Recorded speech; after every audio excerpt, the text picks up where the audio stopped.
반갑습니다. 장원필 변호사입니다. 2월 달부터 시작하는 강의가 벌써 이제 오늘로서 10회가 되었습니다.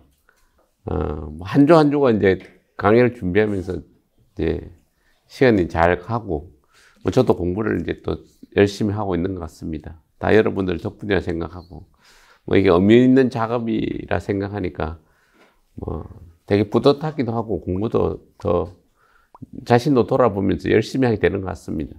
오늘은 강의가 이제 착오에 대한 이야기입니다. 그리고 뒤 후반부에는 이제 사기 강박에 의한 법률 행위까지 해서 지금 의사표시 부분까지 오늘은 이제 맞춰보려고 합니다.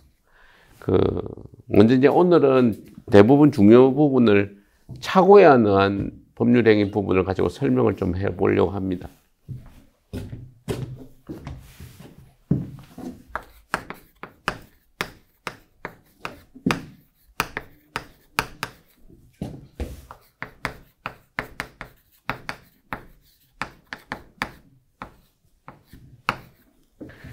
착오에 의한 법률 행위 중에서 이제 제일로 중요한 게 뭐냐면, 대부분의 착오 유형을 지금 실무에서 다퉈지는 게 동기의 착오 부분입니다.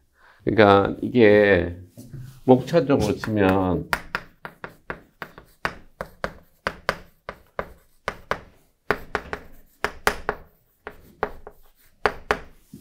그러니까 이제 지금 이게 우리 민법 109조에서 설명을 하고 있는데요. 먼저 잠깐 보면, 이게 109조에 보면 착오로 인한 의사표시. 의사표시는 법률행위 내용의 중요 부분에 착오가 있는 때는 취소할 수 있다. 그러나 착오가 표의자의 중대한 과실로 인한 때는 그러하지 아니하다. 취소하지 못한다. 그러니까 요건이 결국에는 법률행위 내용의 중요 부분에 착오했어야 되고, 법률행위 내용은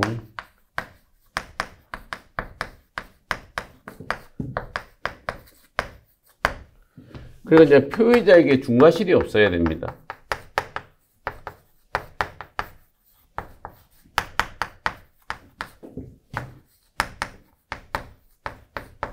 그러니까 다투어지는 건 착오는 어쨌든 법률행위 내용의 중요한 부분에 대해서 착오가 있느냐 없느냐 하는 거고, 그 다음에 이 표의자에게는 중과실이 없어야, 이제 그렇게 효과는 기본적으로는 취소할 수 있는 거죠. 당사자 간에는 취소하고, 큰 목차를 먼저 잡아보면, 그럼 제3자에게는, 선의의 제3자에게는 대항하지 못한다 하는 그런 내용인 겁니다. 그리고 맨 마지막에 조금 중요한 게 뭐냐면, 다른 제도와의 관계.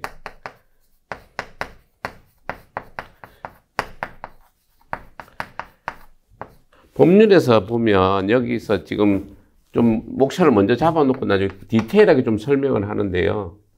착오하고 사기 부분에 대한 거, 착오하고 하자 담보 책임에 관한 부분,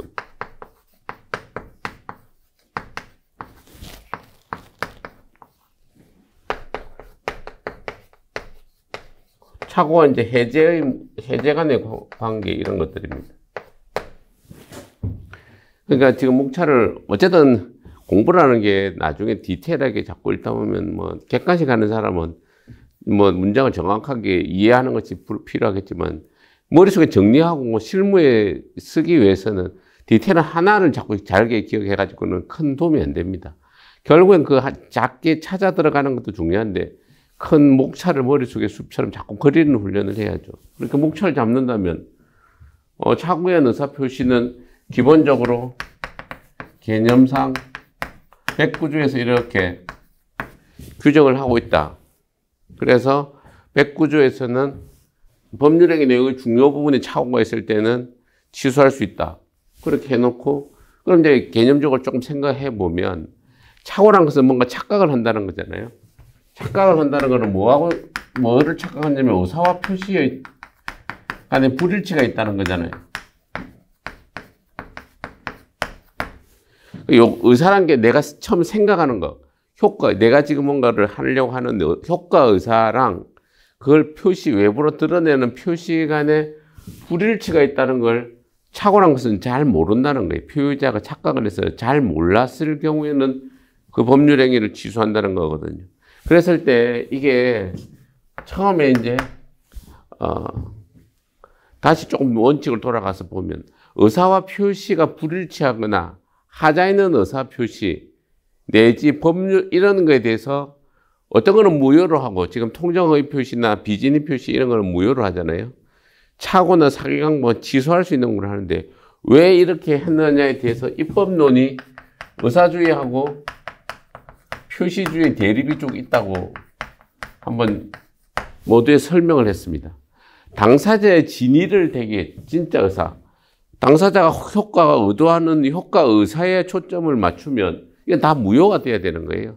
왜? 내가 의도한 대로 이제 뭔가 의도된 바 이루어진 게 아니었으니까 그냥 무효가 되는 게 맞잖아요. 처음부터. 근데 표시에 입장하면 거래 안전이라는 관점에서 상대방 보호나 거래 안전이라는 관점에서 보면 그거는 그냥 유효한 거로 가야 되는 거예요. 근데 그러니까 의사주의 관점에서 보면 무효로 보자. 표시주의 관점에서 보면 그냥 유효로 보자 하는 내용을 두 개 간에 어떻게 절충했느냐의 문제예요. 그래서 그걸 어떤 거는 무효로 한 입법료도 있고 그냥 유효로 한 입법료도 있고 취소할 수 있는 입법료도 있고 다양하게 섞여 있는 거라는 거예요. 우리 입법료는 기본적으로 두 개를 절충해서 그래서 절충적인 관점에서 법률 행위는 일단 유효한 거로 하되 그걸 취소할 수 있는 걸로 이렇게 하자. 나중에 당사자가 의도하면 그렇게 갔다는 거예요.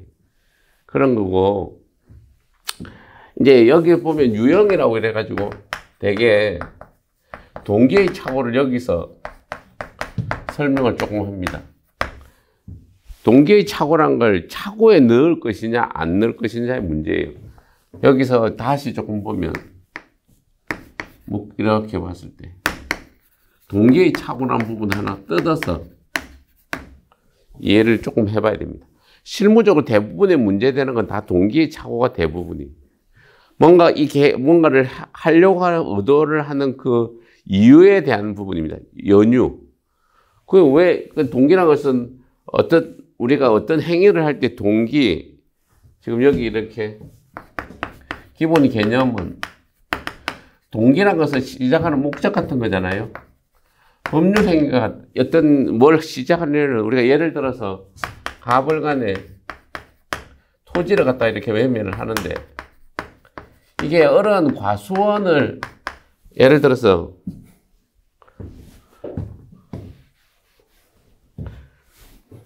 뭐 농장을 이렇게 지금 토지를 사는 게 한우 가축을 사육할 목적으로 땅을 사가지고 여기다가 이 가축을 이렇게 하려고 하는 땅을 가축 사육용 토지가 필요해서 가축 우사 같은 거를 만들려고 이제 했는데 그게 실질적으로 이게 되느냐 안 되느냐의 문제는 매수인이 가축을 지으려고 이 땅 삽니다라고 얘기를 안 하면 매도인 갑의 입장 파는 사람은 이걸 모르게 되는 거죠, 전혀. 그러니까 상대방 입장에서는 이런 뭘 행위를 하려고 하는 그 의도 내지 목적인 이 동기를 뭐 어떻게든 사는 사람 입장에서는 이거 가축 키우려고 샀는 땅인데 라고 얘기를 하지 않으면 모른다는 거예요. 그러니까 대부분 이런 경우가 많다는 거예요. 그랬을 때 이 동기의 착오를 어떻게 할 것이냐에 대해서 지금 학설이 대립이 많았습니다. 여러분들은 그거를 학설이 어떠다 저떠다 이렇게까지 이해하기는 너무 어려운 거고 그냥 판례 입장을 그냥 어느 정도 이해를 하는 쪽으로 논의를 모아가면 됩니다. 원칙은 동기의 착오는 착오로 인정을 안 한다는 거예요. 동기는 모르니까. 이게 모르는데 다만 예외를 둬서 계약 내용으로 흡수되는 경우, 계약 내용으로 된 경우만 인정하자는 거예요.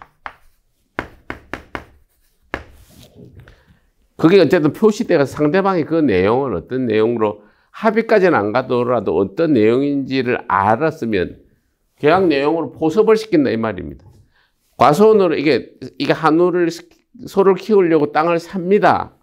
라고 이렇게 계약서에 표시가 꼭 안 되더라도 상대방이 이런 내용을 이렇게 산다는 내용을 중개사나 이런 내용을 통해서 다 오픈되어 있는 내용이라면 계약 내용이 되어버렸기 때문에 이걸 가지고 그냥 취소를 인정하자 이런 내용입니다. 이게 지금 그 사례를 가지고 제가 이제 몇 가지 이렇게 인정을 했는데 우리 판례가 되게 많습니다. 이 기본 원칙과 예외를 이 전제로 해서 판례를 사례를 조금 보면 우리가 지금 동기의 착오를 인정한 경우 예를 들면 시가 대부분의 많은 경우는 시가 우리가 실무적으로 해보면 있잖아요. 시가에 대한 착오가 되게 많습니다. 세금을 누가 부담할지 하는 거하고 대부분의 실무적으로는 여러 가지 유형이 있는데 여기서 보면 이게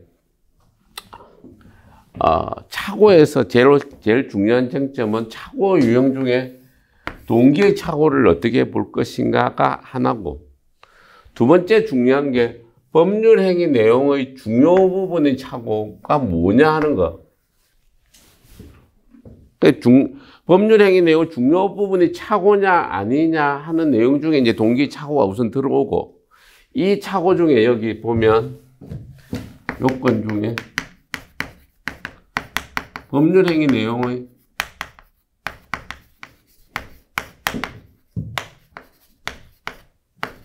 중요 부분의 착오를 해서 이게 우선 중요 부분이 뭔지에 대한 간단한 이해 구체적으로 사례가 어떻게 인정하느냐, 인정하지 않느냐 하는 내용이 또 하나의 중요한 내용입니다. 두 번째로. 그 세 번째는 중과실이 없어야 된다고 할 때 이 중과실이 뭐냐? 여기. 중과실이 없어야 할 때 그럼 이게 개념적으로 중과실이라는 게 뭔지 그 다음에 이제 판례는 어떠한 입장을 취하는지 알고 보면 이게 이제 세 번째로 이제 중요하고 맨 마지막은 당사자 간의 행위는 기본적으로 이 효과가 취소할 수 있는 거고 이 여기는 제3자에게서는 제3자에게 대항을 못한다. 지금 통정허위 표시에서 한 내용이 그냥 그대로 많이 들어오는 겁니다. 여기도 어쨌든 중요한데 상대적으로 제3자 보호가 문제되는 건 103조 위반이나 통정허위 표시 같이 무효가 될 때의 문제고 어쨌든 이 취소할 수 있는 건 당사자의 의사에 따라서 착오가 일어났을 때 당사자가는 취소를 해버리면 취소 전이면 유효하고 취소한 후면 무효하고 무효는 그대로 741조 내지는 748조 이런 식으로 뒤로 쭉 부당이득 반환의 법률 관계로 그냥 넘어간다 이렇게 보고 선의의 제3자에게 대항하지 못한다는 일반적인 내용인 거죠. 그러니까 기본적으로 어쨌든 착오를 이유로 취소를 인정받을 수 없느냐 마느냐 하는 부분에서 요건은 법률행위 내용의 중요 부분에 착오가 있느냐 없느냐 표의자에게 중과실이 있느냐 없느냐의 문제 그리고 동기의 착오를 이 경우에 어떻게 보습시켜서 계약 착오로 인정할 것인가 말 것인가 하는 문제로 이게 착오의 내용이 중요한 거고 마지막에 이 다른 제도와의 관계에서 몇 가지를 이렇게 사기하고는 어떻게 할까? 그 다음에 하자담보 책임을 인정하고 있는 580조 이하, 575조 이하는 어떻게 할까? 그 다음에 맨 마지막에 매매 계약을 해지했을 때 상대방 입장에서 착오를 이유로 취소할 수 있을까 없을까 하는 논의들을 좀 이해하는 것이 중요한 거예요. 그러면 이게 착오에 대한 기본 틀이 이해가 된 것이고 좀 더 디테일하게 들어가서 그러면 다시 아까 여기 동기의 착오 얘기를 하면서 착오의 대표적인 유형 중에 아까 말한 동기의 착오가 있고 여기 중요 부분의 착오에서 이제 중요한 여기가 실질적으로 중요한 게 지금 성질의 착오. 실제로 성질의 착오 중에 이게 동기의 착오 같은 게 좀 포함되어 있는 거예요. 이 주소가 동기의 착오가 그냥 탁 떨어져 있는 게 아니고 어떤 행위의 성질적인 요소에 동기의 착오가 넣어서 인정할까 말까 하는 부분이 포함되어 있다는 것까지 이해가 되고, 그 다음에 성질의 착오, 쭉 유형들이 있습니다. 중요한 부분이 착오냐 아니냐에서 이 경우 착오는 어떻게 하느냐. 예를 들어서 동일성의 착오, 성질에 대한 착오, 법률 효과에 대한 착오. 여기서 좀 몇 가지 중요한 이야기를 먼저 적어 놓고, 이제 이게 PPT로 띄워놓고 착착착 설명해 가면, 좀 설명하는 저희도 쉽고, 들어보는 여러분도 쉬울 수 있는데, 이게 좀 어려운 작업일 수 있습니다. 왜? 그냥 머릿속에 정리되어 있는 거를 갖다가 끄집어내고, 여러분도 머릿속에 정리된 걸 따라 올려니까 쭉 따라가면서 이해해버리면 될 일을, 왜 저래 어려운 일을 자꾸 하고 있냐. 이게 머리를 쓰는 이어서 그런 겁니다. 눈으로 읽는 거 따라가는 거는 일이 편하고 쉬운데, 편하고 쉬운 것만큼 나중에 보면 효과가 별로 없습니다. 우리가 눈으로 대충 보고 나면 영화관을 가서 영화를 보더라도 드라마 이렇게 하나 본 거랑 영화관에서 영화 본 거 차이가 뭐예요? 우리가 이게 TV에서 관광지 그 여행한 거 TV에서 보는 거랑 내가 몸으로 가서 배운 거의 차이가 뭐예요? 돈과 시간이 많이 들고 힘들지만 내가 오감으로 느끼는 거, 그거는 여행지를 갔을 때 경험했던 그 여행 경험이고, TV에서 잠시 스치는 거는 눈하고 귀로 잠깐 듣고 끝나버리는 거잖아요. 그래서 기억이 별로 안 남는 거죠. 많이 봐도. 여러분이 공부가 이렇게 PPT 띄워놓고 착착착 설명하면 가르치는 사람도 쉽고, 듣는 사람도 편한데, 효과는 돌이켜보면 싹 돌아서면 내가 뭐 들었지? 이렇게 딱 그런 거죠. 그러니까 아까 여행지를 내가 몸으로 가느냐 아니면 TV로 가서 보느냐의 차이고, 지금은 어쨌든 다른 것보다 장 변호사가 저기 설명을 머릿속에 있는 걸 이게 어떻게 이렇게 구성하고 끌고 가고 있는가, 뭘 어떻게 접근하는가 하는 걸 이제 큰 숲을 보는 걸 먼저 쫙 하시라고 하는 게 이 강의의 거의 주된 테마입니다. 그리고 디테일한 세부 목차는 나중에 설명을 쫙 잘해놓고 쫙 설명을 따라 해보면 그냥 우리가 그 내용을 몰라서 그런 게 아니고, 그거는 어느 때 되면 또 이제 1차용으로 공부할 때는 딱 시험용으로 짝짝짝짝짝짝 지문을 익히는 방식으로 가는 거지만, 그거는 그래가지고는 실력이 잘 안 늘어요. 실력은 자꾸 이렇게 훈련이 필요한 거예요. 그래서 여기 지금 착오의 유형 중에서 중요한 착오를 좀 먼저 적어 놓고, 자, 이 이야기를 자꾸 쭉 적는 이유가 좀 있습니다. 자, 소유권 기소. 몇 가지 쭉 많습니다. 여기서 뒤에 나중에 보면, 이제 여기서 나중에 보면, 표시의 착오 중에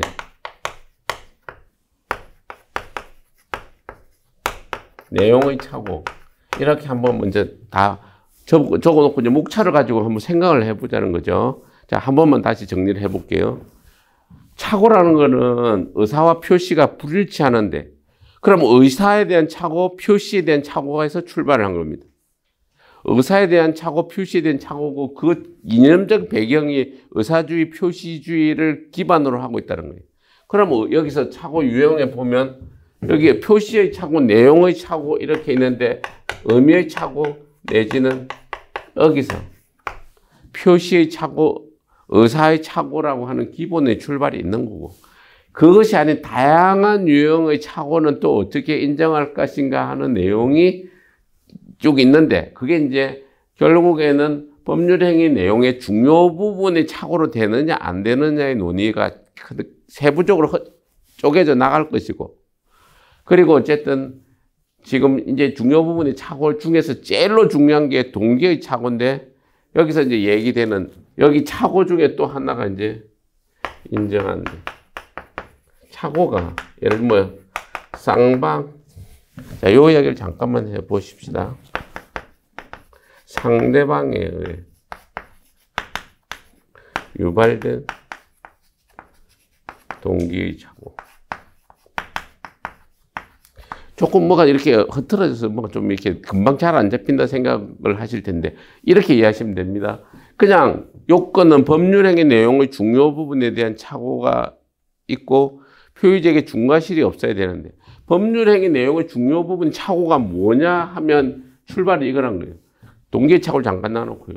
법률행위 내용의 중요 부분이 착오라는 게 주관적, 당사자가 봤을 때, 객관적, 제3자가 봤을 때, 이런 얘기입니다. 중요한 게 뭐냐? 현저하게 중요한데 법률 행위를 만약에 이게 당사자가 이런 내용을 알았으면 그렇게 행동하지 계약을 안 했을까? 그리고 일반인이 봤을 때 그런 착각이 없었으면 그렇게 하지 않아서 계약 안 했을까? 그것을 중요 부분의 착오라는 거예요. 사회 통념에 봤을 때 내가 이 내용을 착각 안 하고 알았으면 내가 이런 식으로 계약 안 했다. 예를 들면 아까 이 가축 사육 목적의 제한이 가축 사육을 못 한다는 걸 알았으면 계약 안 했다. 이렇게 됐을 때 그리고 일반인도 이런 상황이 봤을 때 가축 사육을 그때는 뭐 다 못 할 거다. 당사자가 지금 착오를 일으키는 이 계약 당사자의 관점에서 봐서도 그렇고 그리고 일반인 제3자의 관점에서도 이런 계약을 달리 했을 거라고 보이는 부분에 대한 착오가 중요 부분의 착오라고 보는 거. 그 기준은 사회 통념을 기초로 해서 판단을 한다는 얘기고 그 대표적인 내용에 쭉 이렇게 흩어져 이렇게 내용이 들어오는데 주 유형 중에 먼저 의사의 착오, 표시의 착오 있는데 표시의 착오의 대표적인 게 뭘 잘못 쓰는 거죠. 100만 원 쓸 걸 100억이라 썼다. 그러면 표시를 잘못했으니까 표시 착오를 이유로 취소를 한다 이런 거고 내용의 착오란 건 이런 거죠. 이거는 원이라고 써야 되는데 달러로 썼다. 아니면 중국 돈 원이라고 썼다. 한국 돈 원이라고 써야 되는 걸 중국 돈 원으로 잘못 썼다. 내용을 잘못 원이 똑같은 걸 생각한다는 거죠. 옥이란 것은 한국 돈 원이라고 쓸 걸 중국 돈 원, 위안. 지금 중국 돈은 위안이라고 하죠. 어쨌든 한국말로 원입니다. 이게 한 200배 정도 차이 나죠. 중국 1위에는 한국 돈 200원이라고, 150원, 200원입니다. 그랬을 때 중국이 조선족이 예를 들어서 매매 계약을 할 때 원이라고 표현을 이렇게 했는데 표시를 중국 돈이라 표시한 건데 사실은 한국 돈을 표시하려고 생각해서 잘못 썼다. 그걸 오기. 오라는 것은 틀린다 이 말이죠. 기는 쓴다 이 말이죠. 오기에 쓸 때는 표시상의 착오. 내용을 잘못 원하고 위안하고 똑같은 한국말이라고 쓴다고 뭐 이런 일은 잘 없는데 파운드는 영국 돈이고 달러는 미국 돈인데 파운드하고 달러가 다르다. 이게 잘 모르는 사람도 많습니다. 일반. 그러면 파운드하고 달러가 같은 돈이라고 생각하고 한다. 이게 의사의 착오예요. 그러니까 이렇게 의사의 착오, 표시를 잘못된 착오, 이건 일반적으로 이렇게 많은 거고 일반적인 내용에서 더 나았을 때 대표적으로 이제 많이 이제 실무적으로 문제되는 거는 여기 성질의 착오 중에 경계 현황 여러 가지 유형들이 다 문제는 많이 되는데 대표적으로 많이 일어나는 게 경계 현황. 예를 들면 대표적인 게 이게 요 사례를 지금 먼저 이야기를 잠깐 해봐요. 하천 부지가 많이 부지가 되어 있거나 경계선을 착오하는 경우 요 얘기부터 이제 그리고 나서 쭉 다 일반적으로 설명은 다 하는데 제일 중요한 내용 중에 실무적으로 많이 일어나는 건 동기의 착오입니다. 동기의 착오 중에 대표적인 게 여기 시가 아니면 법령 제한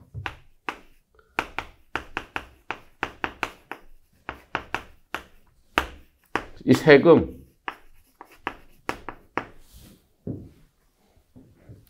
자 이게 세금은 내놔놓고 뭐 대표적으로 이제 일어나는 거는 사례를 한번 떠올려 봐요. 아까 여기 가축 사육을 목적으로 토지를 산다 만다 이거는 법령의 대안입니다. 내가 이게 가축 사육을 하면 여기 토지가 법령에 있어서 가축 사육이 허용된다 안 한다는 부분을 잘 모르는 거죠. 그게 참 모른다 이 말이 착각인 거예요. 그리고 이게 평당 100만 원짜리 땅인지 200만 원 땅인지 시가에 대해서 잘 모르거나 속이거나 뭐 이렇게 서로 좀 감추거나 해서 잘 모를 때 그때 부분의 이야기는 이런 경우에 해당하는 거죠. 시가나 대부분은 법령 제한 이런 거죠. 대부분. 아니면 여기 나오는 경계선 땅을 샀는데 땅 대부분의 땅이 하천이거나 도로거나 이런 거. 아니면 이 경계선을 이런 걸로 알고 샀는데 경계선이 지금 잘못되어 있는 걸로 착각하고 있는 경우. 그런 경우들이 대부분의 실무적으로는 되게 많이 문제되는 거예요. 그리고 나머지들은 어떻게 되는지를 설명을 이제 하는 건데.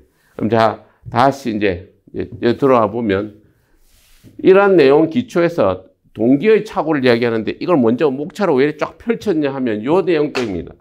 동기의 착오가 착오 중에 대부분이고 동기의 착오가 문제되는 건 이 세 가지 영역이 다 있어요.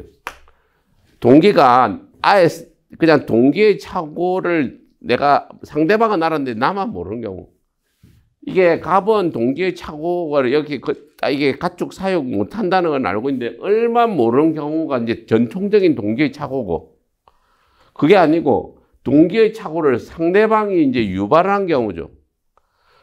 이게 동기의 착오를 상대방이 이렇게 유발한 경우는 어떻게 되느냐 하나가 있고 이쪽에 와보면 동기의 착오 유형 중 하나는 쌍방간의 동기의 착오가 있는 겁니다.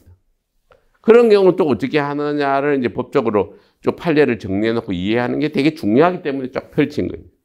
아, 이렇게 하면 착오는 일반적으로 어쨌든 요건, 효과인데 요건은 아까 말한 법률적인 내용의 중요 부분에 착오가 있어야 되고 표의적인 중과실이 없어야 된다는 걸 전제로 쫙 좀 어느 정도 정리를 해야 되고 두 번째는 착오의 유형 중에는 동기, 의사와 표시의 불일치인데 그걸 표의자가 잘 몰라야 되는데 의사와 표시 불일치의 일반적인 내용은 너무 흔한 거고 뻔한 얘기고 그게 아니고 동기를 이제 착오 일으켰을 때는 어떻게 하느냐 했을 때 대표적인 게 시가나 법령 제한이나 경계 현황에 대한 착오가 있을 때는 어떻게 접근하느냐 하는 것에 대한 얘기 출발이고 그것이 이제 상대방에서 뭔가 착오를 유발하게끔 만들었을 때 되게 어떠냐면 매도인이 공무원이거나 이럴 때입니다. 잘 모르는 사람들끼리는 어떻게 뭐 서로 착오를 하는 경우가 많고 일반 인간에는 상대방에서 유발된 경우는 대부분 많이 좀 뭔가 한쪽은 잘 알고 있는데 한쪽이 잘 모를 때는 어떻게 한다는 걸 잘 이해하는 게 착오에서 제일 중요한 유형이고 그리고 나머지 아까 말한 이제 여기 법률행위 내용의 중요 부분에 착오냐 아니냐는 판례를 좀 찾아서 좀 싹 정리하고 여기서 중과실이 뭐냐 이게 이제 이해하는 것이 이 착오에 대한 공부고 다른 아까 제도와의 관계를 좀 정확하게 이제 연관관계를 잘 이해하고 있는 것이 착오에 대한 내용인 겁니다. 착오 되게 중요한 내용이죠. 이제 좀 더 이제 디테일하게 이제 들어가 보면 아까 여기서 이제 기본 개념 의사와 표시의 불일치를 표의자가 모르는 거고 뭐 그다음에 이제 유형은 저런 게 있다고 동기의 착오에 대한 얘기를 좀 했는데 동기의 착오 중에 먼저 이렇게 끄집어내서 동기의 착오가 뭔지는 이해가 되셨죠. 그다음에 판례에 있어서 여기 인정되는 게 이게 뭐냐면 몇 가지 동기의 착오 중에 여기서 해놨는데 이겁니다. 직원이 뭔가 잘못해가지고 판례들이 몇 가지 사례들인데 시가에 대해서 매도인이 몰라도 시가에 대해서 동기의 착오고 매수인이 몰라도 시가의 착오입니다. 모르는 거는 그냥 모르는 거 시가에 대해서는 안 오픈되면 모르는 거예요. 시가가 얼마다 저쩌다 이런 내용이 안 오픈되면 그냥 다 동기의 착오니까 동기의 착오는 어쨌든 원칙적으로 착오로 이게 착오를 한 사람은 내심의 이제 생각이니까 그걸 가지고 취소 못 한다. 착오로 원칙적으로 시가에 대해서 서로 착각한다. 안 된다, 취소가. 그 이야기입니다, 결국에. 취소가 되냐, 안 되느냐의 문제인데, 시가에 대해서 내가 착각을 일으켰다. 안 된다, 이 말이에요. 매도인이 착각을 일으켰는데 안 되고, 매수인이 착각해도 안 되고, 그 다음에 법령 제한. 이게 아까 말한 가축 사육을 할 수 있는 토지냐, 아니냐. 내부적으로 또 예를 들면서 여기가 주택 건설이 가능한 토지냐 아니냐 하는 이런 뭐 대부분 집 지으려고 이렇게 사거나 농사 짓는데 무슨 농사를 짓거나 사육하거나 이런 뭔가 주택 건설이나 이게 뭐 다른 용도가 있을 거 아닙니까? 이 용도에 대해서 착각하는 경우는 동기의 착오로 이런 취소를 못 한다 이 말이에요. 대부분이 일어나는 거 이런 거 아니에요. 내가 이걸 무슨 용도를 하려고 딱 얘기했는데 집 지으려고 대부분 사는데 보니까 집을 딱 못 짓는다든지 이런 것들이란 말이에요. 아니면 보니까 여기 안에 이제 대부분 또 다른 아까 경계 현황에 대한 착오 이야기가 또 나오면 살려고 했는데 이 안에 현황이 하천부지가 포함되어 있거나 도로가 많이 포함되어 있거나 아니면 내가 여기서 여기까지 땅이라고 생각했는데 알고 보니까 그 위치가 틀렸어요. 그게 경계선에 대한 착오입니다. 내 땅을 사는데 아파트를 사는데 착오 일어나는 건 잘 없잖아요. 동기 착오가. 땅 살 때 주로 많이 문제되는데 여기에 뭘 할 수 있느냐 못하느냐에 대한 착오뿐만 아니라 이게 몇 평에 대한 착오냐. 근데 그게 몇 평의 착오보다는 그 안에 무슨 내용물이 하천이나 뭐 도로나 제방이나 뭐 이런 걸로 인해 가지고 착각을 일으킨 거죠. 아니면 위치를 아까 말한 대로 여기서 저기인 줄 알았는데 보니까 이런 경우는 다 경계 현황의 착오는 이게 동계의 착오다 아니다 이래 안 하고 뭐라고 표현했냐면 성질에 관한 착오인데 우리 판례는 중요 부분의 착오다. 이게 착오, 이게 하천부지 경계에 대한 착오를 성질에 대한 착오라고 이렇게 해놓고 판례가 이게 성질의 착오 중에 대표적인 게 경계 현황에 대한 착오인데 경계 현황에 대해서 이제 판례가 두 가지가 한 50% 정도가 하천부지다. 이렇게 된 경우 경계의 착오, 경계에 대한 착오니까 현황에 대한 착오니까 이걸 이유로 중요 부분의 착오여서 취소할 수 있다. 이렇게 바로 가버려요. 또 하나는 경계선이 아까 말한 여기서 여기까지가 이제 경계선이라 생각했는데 이 경계선이 실질적으로 잘못 알았네. 그래서 그러니까 그 경우를 경계선에 대한 경계에 대한 착오를 담장을 세우거나 뭔가를 서로 잘못 알고 했는데 보니까 이게 틀렸네. 이런 경우는 중요 부분에 대한 착오라고 해서 그냥 판례가 그냥 이렇게 취소를 할 수 있는 걸로 이렇게 가는데 뭐 어쨌든 성질에 대한 착오 중에 그렇게 가는 거고. 자, 두 번째 중에 이제 여기 사례 아까 말했죠. 동계의 착오 중에서 시가에 대한 착오, 법령 제한에 대한 착오, 그 다음에 이제 세 번째 아까 잠깐 하던 얘기가 저거죠. 이게 치료비 채무를 직원이 이제 사례를 판례를 잠깐 얘기 드리는 겁니다. 직원이 뭔가 잘못해가지고 우리 직원이 잘못해서 상대방에게 뭔가 상해를 가한 거구나 회사가 볼 때. 그래가지고 치료비 채무를 연대 보정을 해줬는데 이 치료비 채무를 감아보니까 우리 직원이 한 게고 다른 사람이 한 걸 연대 보정을 한 경우에 치료비 채무 보정이 잘못한 거죠. 돼서 그런 경우 동계의 착오라는 거예요. 그런 경우 그거 취소를 못한다. 표시가 안 되면. 예? 근데 잘못해서 우리 직원이 한 걸 줄 알고 내가 치료비 연대 보정했는데 보니까 나하고 상관없는 사람이 회사와 상관없다 하더라도 이거 동기가 표시가 안 되면 그 치료비 물론 연대 보정한 거 계약을 취소 못한다. 지금 이런 거고 여기 또 지금 보면 그 이제 법령 제한에 이제 대표적인 게 주택건설 또 벽돌 공장 이게 벽돌 공장용 이렇게 토지라고 사고서 공장을 지으려고 샀는데 보니까 이 벽돌 공장을 아예 건축법 법령 제한에 있어서 못한다. 이러면 그냥 동기의 착오니까 그런 내용이 계약 내용으로 보섭이 안 됐으면 오픈되지 않으면 착오를 이유로 취소를 못한다. 이게 이제 계속 이런 내용들이 맥락인 거예요. 또 주채무자의 신용 상태를 착각한 거.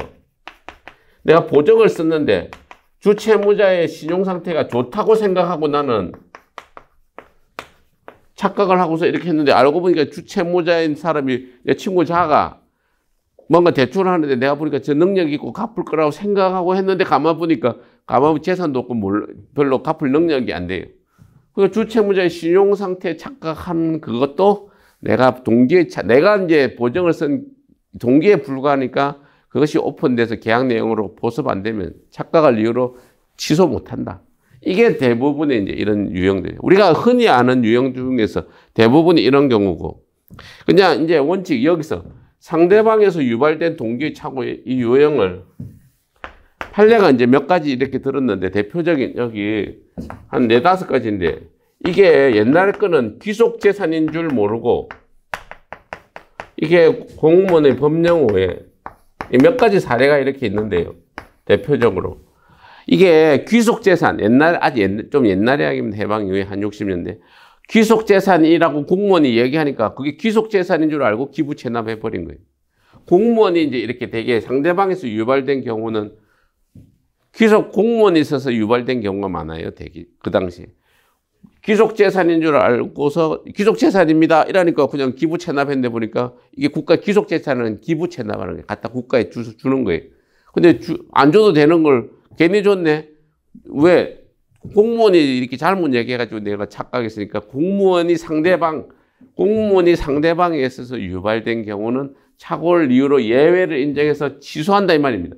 예외로 인정한다는 경우는 취소할 수 있는 거고 동기의 착오 원칙은 취소가 안 된다 이 말이고 그럼 공무원이 법령을 잘못해가지고 말을 또 잘못하는 거죠. 이게 공무원이 법령 오해에서 이게 기부채납 안 해도 되는데 대부분은 기부채납을 해야 됩니다. 이렇게 해가지고 또 기부채납하고 보니까 공무원이 법령을 잘못 해석해가지고 오해를 해서 하라고 했네. 이렇게 되는 경우. 또 지금 이게 매매 대상에 포함됐다. 이게 또 공무원이 잘못 얘기합니다. 이게 예를 들어서 이 사례는 무슨 공원 이게 휴게소 같은 도로 휴게소 같은 걸 이렇게 이제 휴게소 같은 걸 내주는데 휴게소 땅은 16분의 1밖에 안 되는데 휴게소 땅은 땅 전체를 다 이게 기부 채납해야 이 땅을 휴게소로 내가 건물을 하고 다 쓸 수 있습니다. 이렇게 얘기를 했다는 거예요. 여기 토지가 16분의 1만 이렇게 기부 채납해가지고 그걸 내가 이제 쓰면 되는데 16분의 1이 아니고 전체를 다 기부 채납하고 건물도 다 기부 채납해야 하고 나서 16분의 1을 공원 휴게소로 이렇게 쓸 수 있습니다. 이러니까 이것도 공무원의 이제 말을 지금 잘못한 거죠. 그리고 이게 신용보정이에요. 신용보정을 해주는데 신보가 이게 은행이 지금 연체 사실이 없다. 이게 신용정보를 이제 현황 자료를 주는데 신용보정이 신보가 이제 보정을 쓰는 존재가 신용 상태를 은행에다가 연체했어요. 이렇게 했는데 은행이 한 번 연체를 했어요. 한 번 연체한 걸 지금 보니까 연체 기록이 없으니까 연체 그냥 안 했어요. 라고 이렇게 해가지고 신보에서 이렇게 했을 때 이게 상대방인 은행이 잘못된 거기 때문에 그걸 취소할 수 있느냐? 취소할 수 있다. 이렇게 바뀌었다는 거예요. 대부분의 이제 사례 많이 일어나는 건 이쪽입니다. 공무원 관련된 문제 아니면 금융기관 간의 문제예요. 특히 이 여기는 판례가 지금 신용 상태에 대해서 연체 사실이 있냐 없냐를 알려준 내용이 왜냐하면 이게 여신평가에서 5% 정도밖에 안 차지해요. 작게 차지하는 이런 내용을 가지고 이 경우를 그냥 아예 중요 부분의 착오로 인정할 건가 안 할 건가 처음에는 인정했다가 나중에 인정 안 했다가 또 다시 인정하는 추세입니다. 은행에서 얼마나 많이 일어나겠어요. 금융기관에서 보정을 신용보정기금, 기술보정기금 이렇게 했는데 과거 행위에 쭉 물었는데 뭔가를 착각을 내부적으로 자기들끼리 그냥 좀 쉽게 생각해서 해줬는데 보니까 다 이런 내용이 다 문제되는 거죠. 그리고 이제 최근에 판례는 이제 그거 이제 보험사에서 이렇게 보험약 같은 설명을 해주는데 이게 세금이 더 이상 안 늘어납니다. 이렇게 해서 그거에 대해서 그냥 계약을 했는데 알고 보니까 뒤에 이제 보험 설계사의 설명을 잘못한 경우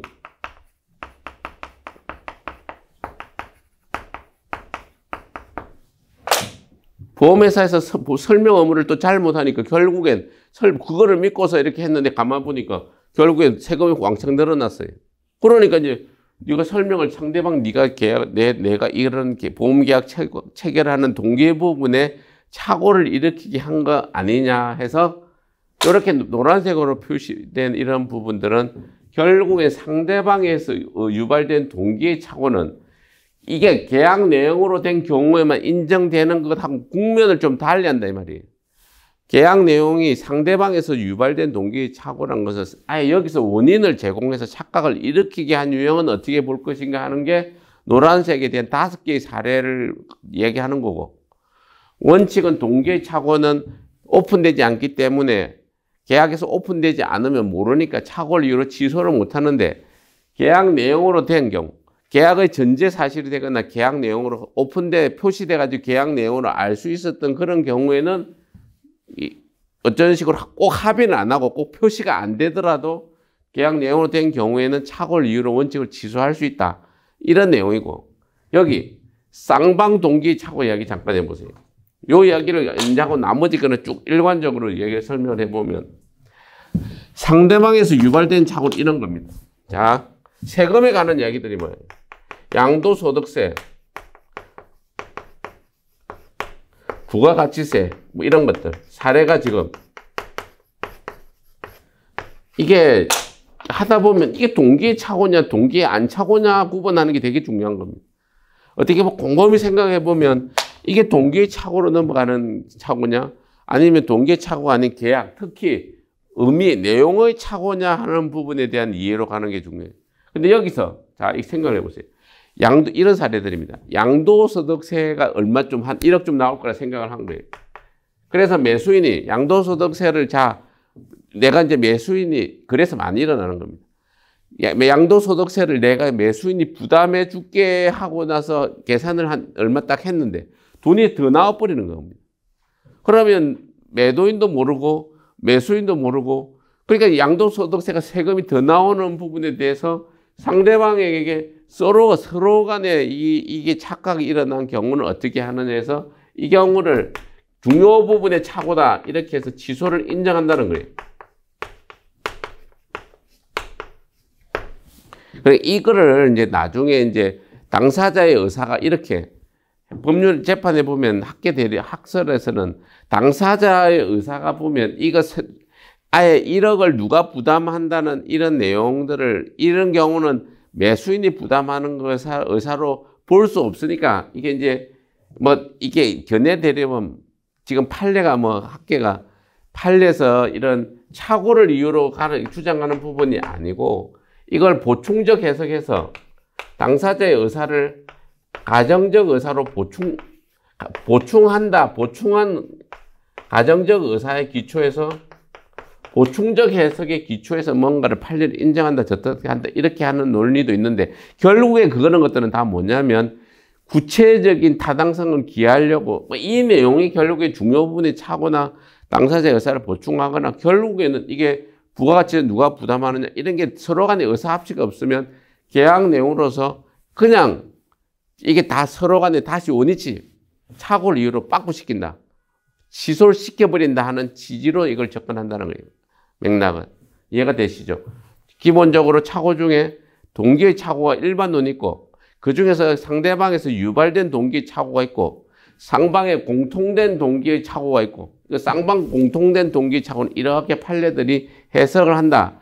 이게 많은 유형이고 이제 개별적으로 가려가면서 따져봐야 될 내용이다. 이게 이제 첫 번째 내용이고 두 번째 이제 여기 다시 동기의 착오 이후에 법률행위 내용의 중요 부분의 착오냐 아니냐에서 아까 말한 중요 부분이라는 얘기는 설명을 드렸고 동일성의 착오.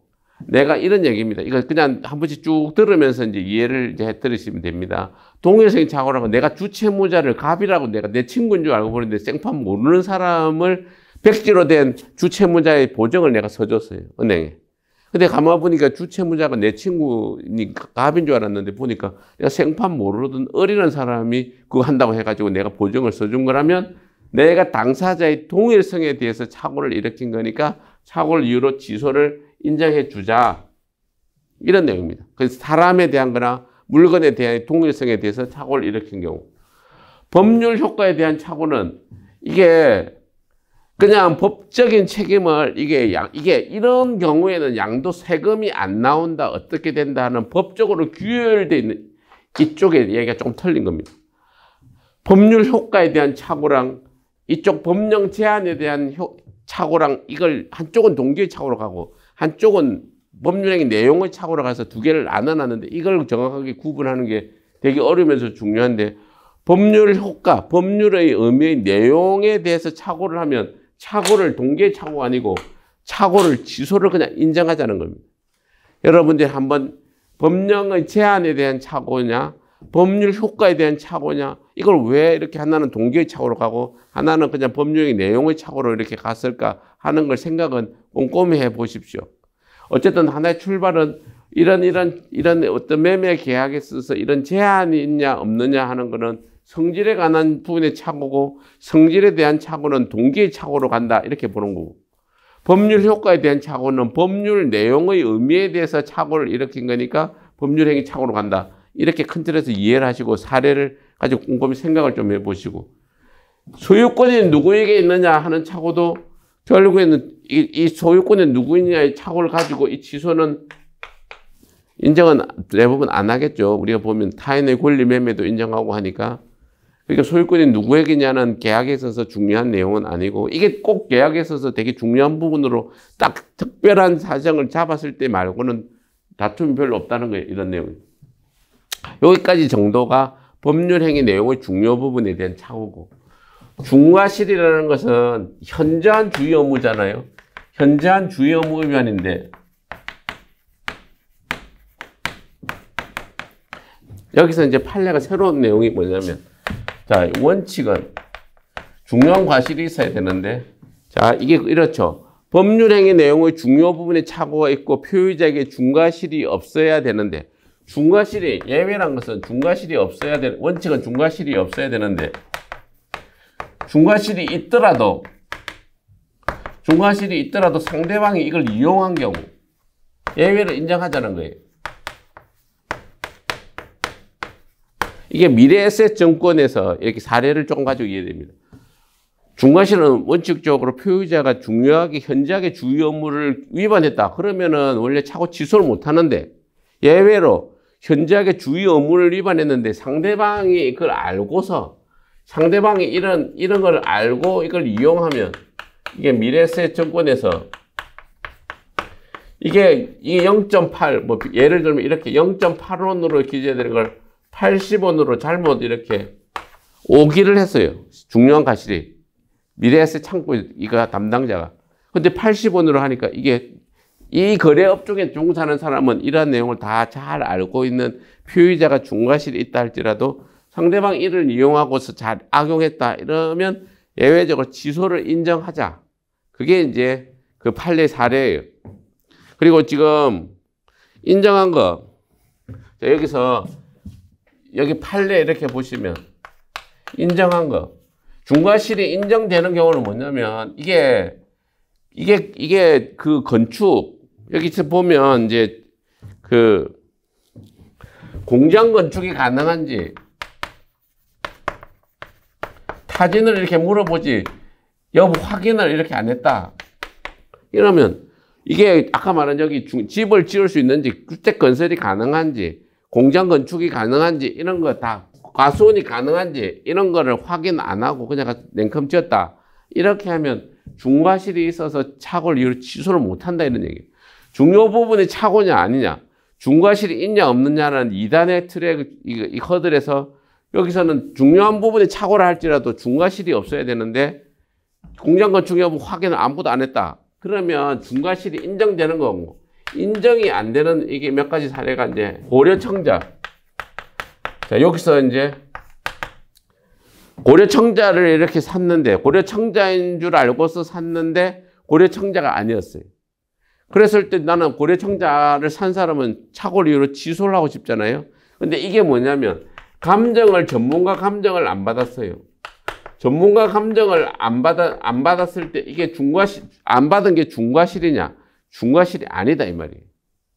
일반인의 관점에서 그냥 그 소개한 사람 말을 믿고 고려청자, 결국엔 좀 개별적 구체적 타당성을 그 사건마다 해결하려고 하는 거예요. 어떻게 보면 이게 그 정도 비싸게 사는데 전문가 감정도 아니고 누구 소개자 말만 믿고 했으면 이게 실수 아니냐 이렇게 얘기하는데, 어쨌든 판례 입장은 어느 누구를 보호할 것인가? 고려청자를 산 사람을 보호했다 이 말이에요. 속아서 고려청자라고 알고 산 사람을 보호하자는 거고, 여기 경계착오 중에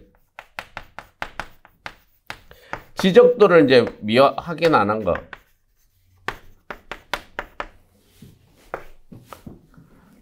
자, 이렇게 경계착오 중에 착오를 이유로 중요한 부분이 착오라고 됐는데 보니까 지적도를 확인 안 하고 이렇게 그냥 이렇게 말만 믿고서 했는데 이게 중과실이 있냐? 없다 이 말이에요.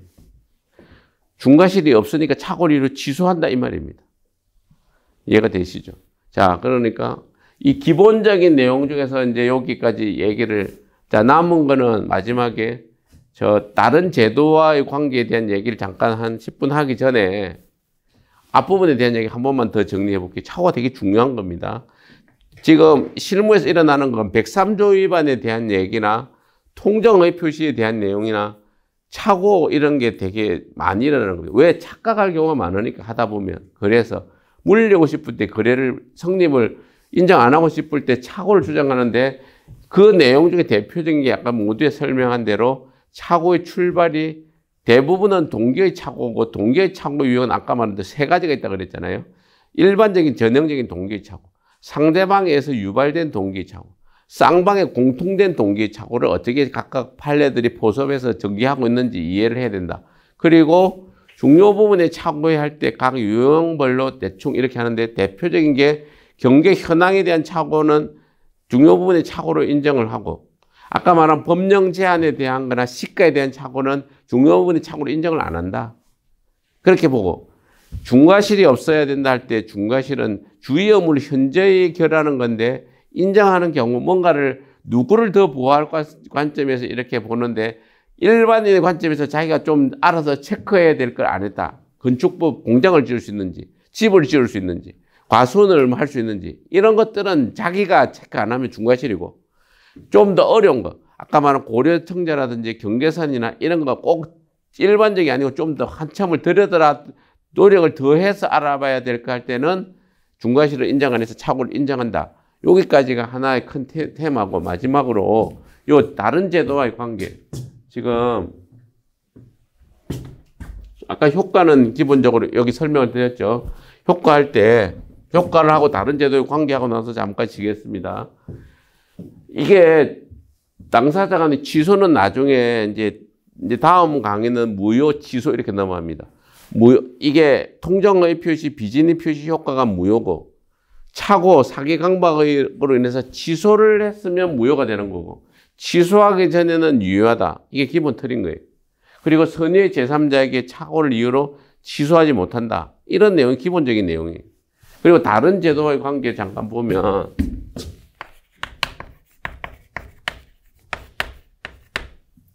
이게 결론은 이렇게 좀 쉽게 착오하고 사기가 있으면 그 일반론은 뭐냐면 착오하고 사기의 일반론은 뭐냐면 착오는 의사와 표시는 불일치하는 걸 표의자가 모르는 경우에 의사와 표시가 이렇게 있는데 의사와 표시가 일치하는데 표의자가 그걸 모르는 거고 이게 사기란 거는 자 이렇게 보시면 착오 사기 있는데 사기는 의사와 표시가 이렇게 일치하는데 동기에 착오가 있는 거예요.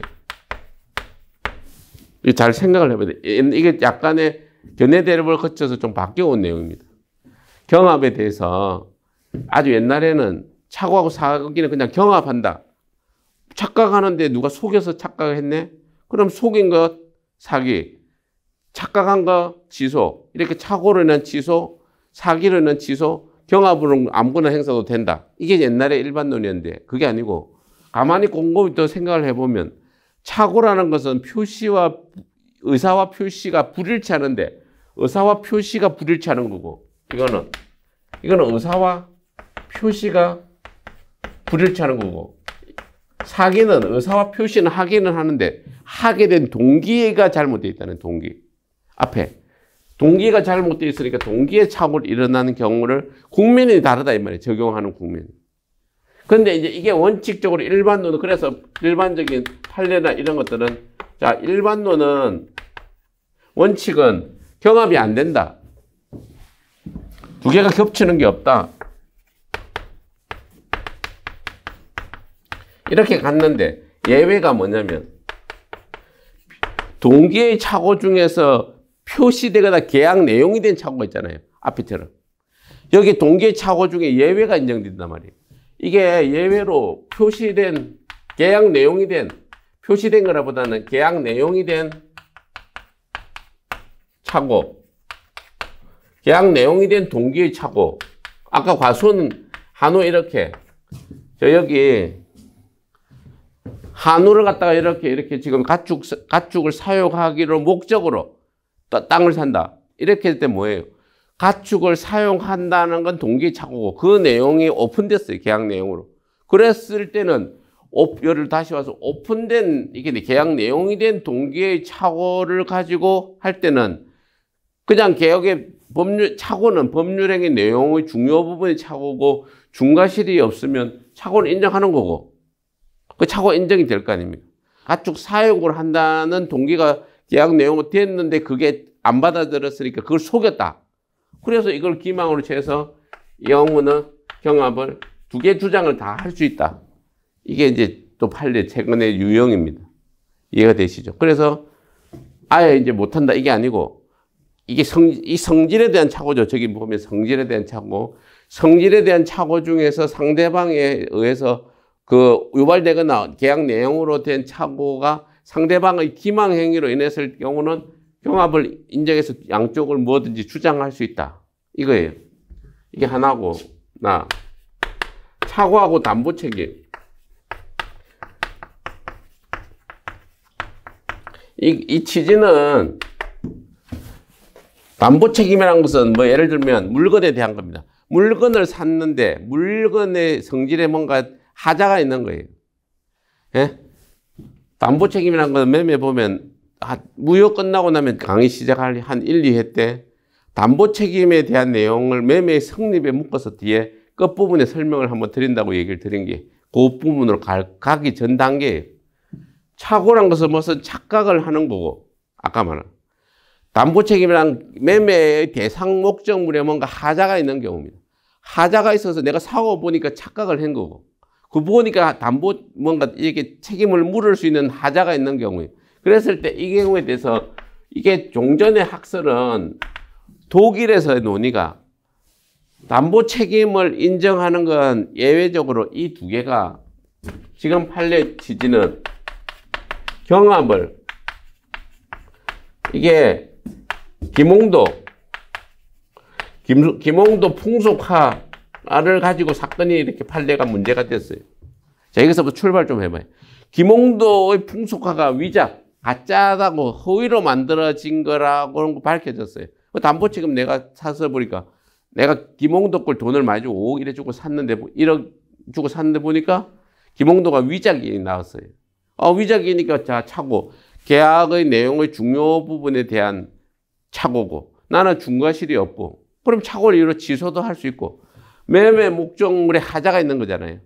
매매 목적물에 하자가 있으니까 담보 책임을 주장할 수 있으니까 이거 경합을 인정해서 같이 하자 하는 판례가 최근에 나온 거고 기존의 학설은 그게 뭐냐면 아니고 담보 책임이라는 것이 법적으로 딱 매수인을 보호하고 해놨기 때문에 이 두 개를 이게 특별법, 일반법 이런 걸로 해석해서 그냥 특별법 우선을 하듯이 매도인의 담보 책임만 인정하자.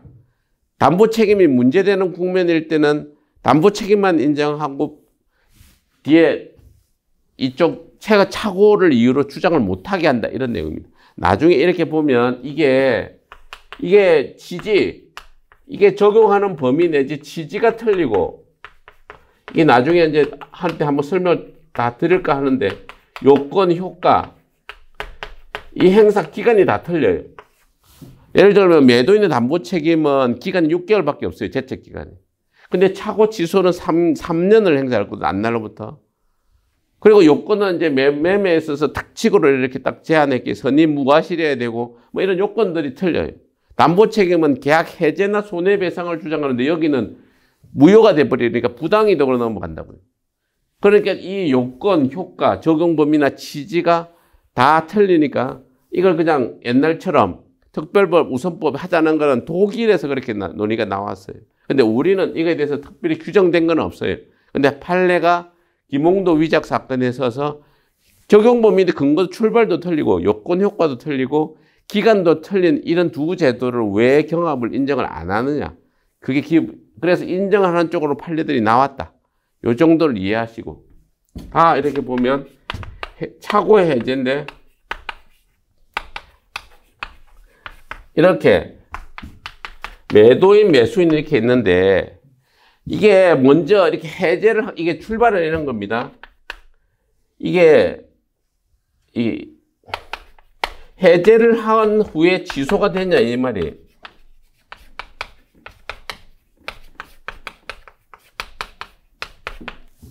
갑이 매도인이고 을이 매수인인데, 갑이 뭘 팔았는데, 토지를. 중도금을 안 주니까 계약을 해제를 했는데, 갑의 입장에서 을을 상대로 이렇게 해제를 했는데, 을의 입장에서 가만히 보니까 매매 목적물에 뭐가 문제가 있었던 거예요. 그리고 이걸 뒤에 취소를 이렇게 한단 말이에요. 해제를 1번으로 해놓고 갑이 해제를 하면 논상회복하고 손해배상 청구하는데 그러면 계약 해주면 을의 입장에서는 손해배상으로 계약에 물어줘야 되는 손해배상의 문제가 생기잖아요. 위압감하고. 그러니까 자기는 보니까 아 그게 아니고 네가 잘못했네 하면서 취소를 다시 주장하는 것을 할 수 있을까 말까. 이 출발에 대해서 판례가 별개의 적용 국면이니까 인정을 했다는 거예요. 할 수 있다고. 이해가 되시죠? 해제를 해서 하면 나 입장에서는 해제하면 위약금도 손해배상도 내가 물어주는 상황에 네가 잘못한 게 있으니까 네 잘못을 먼저 추정을 해가지고 나는 취소를 인정을 하겠다 하는 걸 받아줘야 된다 하는 것이 기본 취지인 거예요. 자, 여기 잠깐 이렇게 와 보시면 지금 뒤에 이제 사기강박에 대한 내용은 어찌 보면 이게 비하면 한 10분, 20분 정도만 하면 되는 내용이고 착오라는 부분이 되게 어렵고 좀 내용이 많습니다. 또 다른 제도와의 관계로 골똘히 생각을 해봐야 됩니다. 지금 짤막짤막하게 이렇게 넘어가면서 내용을 했는데 착오하고 사기는 어떻게 결합할까? 또 착오하고 담보 책임이라는 부분은 어떻게 결합할까? 또 착오하고 해제 부분은 어떻게 결합할까? 이런 다른 여타 제도를 같이 나놓고 이걸 어떻게 이걸 인정할까 말 건가를 그거 공부하는 것이 어떻게 보면 공부에서 제일 중요한 겁니다. 재판을 하든 이게 민사는 결국에 누가 옳으냐 그러냐의 문제로 싸우면 이제 재판은 마무리되는데 주장할 수 있는 공격이 무기가 많아야 제대로 된 주장을 할 수 있는 거고 모르면 안 되는 거잖아요. 이 정도까지만 하고 착오를 하고 잠시 쉬었다가 그 사기강박 정도까지 오늘 하고 강의를 마치겠습니다.